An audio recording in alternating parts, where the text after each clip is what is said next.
Hello everyone, कैसे हैं आप सब लोग। Welcome back to ICT virtual classroom Dehradun. मैं निखिल राणा, क्लास 12th का अपना मैथ्स का टॉपिक इंटीग्रेशन, उसको हम कंटिन्यू रखेंगे। और आज जो है हम मैथ्स में इसमें दूसरा टॉपिक देखेंगे, मेथड ऑफ सब्स्टिट्यूशन, कि किस तरीके से आप करते हैं। बेसिक इंटीग्रेशन मैंने आपको करना सिखा दिया, किस तरह से आप बेसिक इंटीग्रेशन करेंगे। हालांकि सब जितने भी टाइप का इंटीग्रेशन करेंगे ये आपका हर जगह यूज होगा, हर एक्सरसाइज में आपका यूज होगा।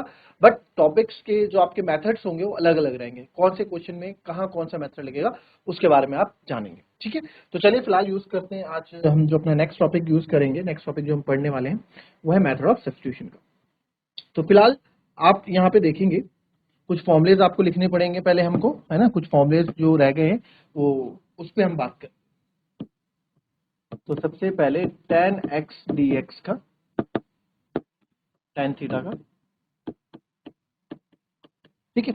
tan थीटा के दो फॉर्मूले आपके पास यहाँ पे होंगे। एक तो होगा log sec x plus c और एक होगा minus log cos x plus c। ठीक है, हम अपने क्वेश्चन के अकॉर्डिंग इसको यूज करें। क्लियर, ये हो गया आपका पहला फॉर्म।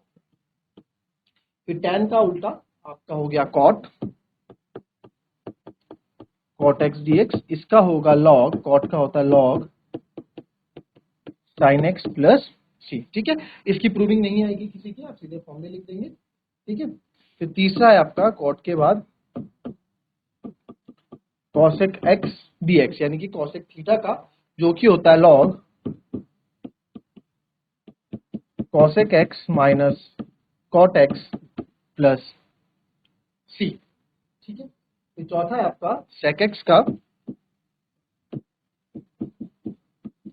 यानी कि sec थीटा d थीटा आप बोल सकते हैं। तो इसका होगा, ये तो हमने पहले भी लिखा था शायद, है ना, log sec x plus tan x plus c। ठीक है, ये नोट कर ले, फिर आगे बात करें। चलो, अब हमारे पास क्वेश्चन आ गया, integration of 2x upon 1 plus x square dx। तो अभी तक के क्वेश्चन हम देख रहे थे कि 1 प्लस एक्स स्क्वायर, जैसे अभी तक के क्वेश्चन आपने देखे, इसमें आप डिनोमिनेटर को अलग नहीं कर सकते। जैसे हमने इस क्वेश्चन में कोई क्वेश्चन आपके पास में ले लूं जरा, तो जैसे यहाँ पे क्वेश्चन देखिए x माइनस वन, तो एक बार मैं इसके साथ ले लूं, एक बार इसके साथ ले लूं, एक बार इसके साथ ले लूं, एक बार इसके साथ लेके हमने किया था। ठीक है, बट इसमें जो है ऐसे हम नहीं कर सकते क्योंकि डिनोमिनेटर है। ठीक है, अब डिनोमिनेटर को आप कैसे अलग अलग, अब ऊपर तो एक ही चीज है, ऊपर अलग भी नहीं कर सकते, है ना। ये पूरा डिनोमिनेटर एक ही है, तो क्या करेंगे, हमें पूरे, अब इस पूरे एक्सरसाइज में जैसे जो क्वेश्चन होगा, हमें ऐसा फंक्शन ढूंढना होगा, ध्यान से सुनना, हमें ऐसा फंक्शन ढूंढना होगा जिसका डिफरेंशिएशन यहाँ पे मौजूद, हमें ऐसा फंक्शन ढूंढना होगा जिसका डिफरेंशिएशन आपके क्वेश्चन में क्या हो, मौजूद हो। ठीक है, तो सर किसका होगा। आपने देखा कि सर यहाँ पे अगर मैं एक्स स्क्वायर ये है, तो आप देखो 1 प्लस एक्स स्क्वायर का, 1 प्लस एक्स स्क्वायर का यहाँ पे क्या है, आप 1 प्लस एक्स स्क्वायर मन में कर लो, 1 प्लस एक्स स्क्वायर का 2x होता है सर। यस, 2x यहाँ पे अवेलेबल है, 2x यहाँ पे अवेलेबल है। तो मैं क्या करूंगा, 1 प्लस एक्स स्क्वायर को लेट कर लूंगा। तो मैं क्या करूंगा, लेट 1 प्लस एक्स स्क्वायर को हम टी लेट कर लेंगे, कोई फंक्शन टी ए कुछ भी। नाउ डिफरेंशिएट बोथ साइड, ठीक है, दोनों साइड को हम डिफरेंशिएट करेंगे। ठीक है, तो विद रिस्पेक्ट टू एक्स, किसके रिस्पेक्ट में, एक्स के रिस्पेक्ट। तो d by D x of 1 plus x square करेंगे and d by D x of t करेंगे। तो जब आप इसको करेंगे तो 0 हो जाएगा, तो एक्स स्क्वायर का हो जाएगा 2x और ये हो जाएगा D T by D x. But अब आप देखें अभी भी नहीं हुआ, 2x dx, मेरे को dx इधर ले आओ, तो 2x dx की जगह मैं dt पुट कर सकता हूं, यानी कि सर 2x dx की हम dt पुट कर सकते हैं। तो देयरफॉर हमारे पास जो क्वेश्चन था 2x dx upon 1 plus x square, ये तो आपने t लेट किया है, तो सबसे पहले नीचे t लिख दो, और 2x dx की जगह आपने क्या लेट किया था, dt लेट किया था। यही लेट किया था ना, dt तो लेट किया था, तो ये लेट किया था, तो dt अपॉन टी, यानी कि 1 अपॉन टी dt हो जाएगा। ये क्या हो जाएगा, जाएगा 1 अपॉन टी dt। तो 1 अपॉन टी dt क्या होता है, अभी हमने फॉर्मूले में आपने देखा होगा, 1 अपॉन एक्स डी एक्स का क्या होता है, log modulus of x plus ठीक है। तो जहां भी आपको अपॉन में दिखे आप इसको इस तरह से लिख सकते हैं। तो इसको लिख सकता हूं 1/t dt क्या होता है, log t plus c. Now you get your final answer. log t की जगह आप क्या रखने वाले हैं, जो आपने लेट किया था 1 plus x square plus c. This is your final. ये क्या हमारा फाइनल। तो इस तरह से क्वेश्चंस आपको करने हैं, तो इजी है। थोड़े थोड़े इसमें लेवल अभी हम बढ़ाते रहेंगे। फिलहाल आप इसको कॉपी करें, फिर हम आगे नेक्स्ट क्वेश्चन पे मूव करें। चलिए अब नेक्स्ट आप देखेंगे log x अपॉन x का whole square. log x upon x का होल स्क्वायर। अब फिर आप यहाँ ढूंढो log x अपॉन x का होल स्क्वायर में क्या होगा sir, log x upon x के होल स्क्वायर में क्या होगा सर। तो इसमें आप देखिए integration of log x upon x का होल स्क्वायर और ये dx, सॉरी अच्छा सही है dx, है ना। तो मोस्टली आप देखेंगे कि क्या हम इसमें लेट कर सकते हैं। तो अगर आप सर log x को लेट करेंगे तो मेरे पास 1 अपॉन x आएगा, और यहाँ पे 1 अपॉन x मेरे पास अवेलेबल है। log x से 1 अपॉन x होता है ना, तो बस लेट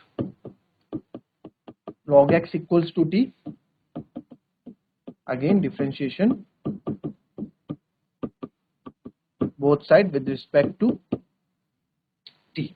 तो differentiate both side with respect to t। अब आप बोलो तो ये हो जाएगा d by dx of log x equals to dt by dx। तो log x का क्या होगा, log x का आपको पता हो जाएगा sir 1 upon x dt by dx। अभी dx इधर ले आओ तो dx upon x equals to dt हो जाएगा। बस देयरफॉर आपको पता है आपको इंटीग्रेशन करना है log x square upon x dx। तो log x की जगह तो हमने t लिखा था t स्क्वायर, log x को t लिखा था t square, dx upon x multiply में dx अपॉन x की जगह हम dt रख देंगे t स्क्वायर dt। इजी। तो ये होता है सर t की पावर 3 अपॉन 3 2 प्लस 1, है ना। सिंपल इंटीग्रेशन यूज कर रहे हैं nx n plus 1 upon n plus 1 plus c। तो इसका फाइनल आंसर आपका हो जाएगा t की power 3 upon 3 plus c। t क्या लेट किया था, t log x लेट किया था। तो फाइनल आंसर आपके ऊपर हो जाएगा log x का whole cube plus upon 3 plus c। ठीक है, ये हमारा आंसर हो जाएगा। ठीक है, इसको ना आप ठीक है कहीं कहीं इसको फिर ऐसे भी लिखा होता है 1 अपॉन 3 log x का होल क्यूब प्लस c। दोनों ही आंसर अपने आप में सही। ठीक है, लिखने का तरीका अलग अलग है, बात क्वेश्चन की एक।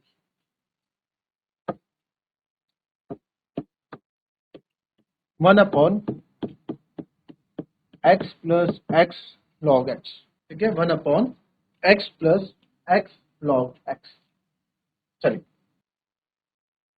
अब हमने यहां देखा कि देखो क्या सोचो कैसे लगेगा। यहां पे हमको ऐसा कोई भी फंक्शन नहीं मिल रहा है देखने को। ठीक है, हमें ऐसा कोई भी फंक्शन नहीं मिल रहा है देखने को जिसका क्या होगा 1 अपॉन एक्स की, जिसका डिफरेंशिएशन यहाँ पे मौजूद होगा, है ना। log x का होता है 1 अपॉन एक्स, तो सर 1 अपॉन एक्स तो आ जाएगा, बट इस x का क्या करेंगे। अगर आप पूरा x log x t ले लोगे, ठीक है, पूरा x log x तो प्रोडक्ट रूल लगेगा, फिर भी आपका यहाँ पे 1 अपॉन एक्स नहीं आएगा। तो क्या करेंगे इसके लिए, देखें आप क्या करेंगे 1 अपॉन एक्स प्लस, तो मैं क्या करता हूं यहां से, अब देखो खुद ही ढूंढना पड़ेगा, x कॉमन ले लेते हैं, अंदर बचेगा 1 प्लस log x dx। अब आप देखो 1 प्लस log x को आप t लोगे, ठीक है, तो log x का 1 अपॉन x होगा, वो हमको यहाँ पे मिल रहा है। तो बस let 1 plus log x equals to t, पूरा ही आपको t लेना पड़ेगा 9।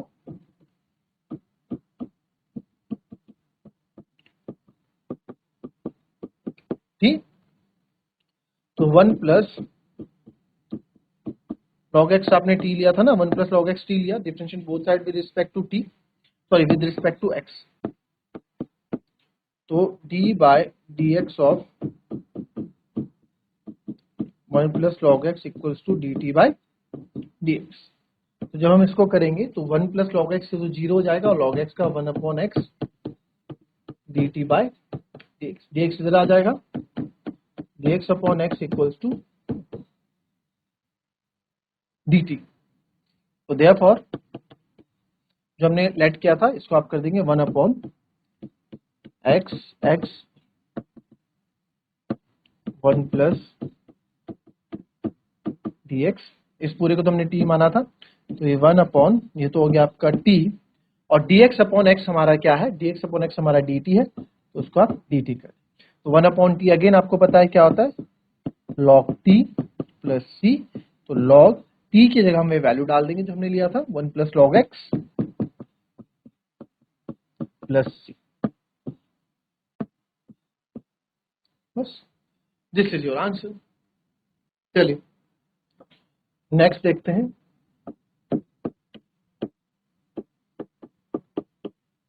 Root a x plus b d x. चलिए चलिए देखिए, मोस्टली ना अब इसमें रूट एक्स प्लस बी में हम कंफ्यूज हो जाएंगे यार क्या टी लें, तो मोस्टली जब रूट वाला पार्ट हो तो हम रूट वाले पार्ट को ही कोशिश करते हैं टी लेने की। तो यहाँ पे आप देखेंगे अगर मैं क्या दूं, let a x plus b equals to, मैंने क्या ले लिया, टी ले, कोई दिक्कत। अब x plus b equals to t हो गया सर, तो डिफरेंशिएट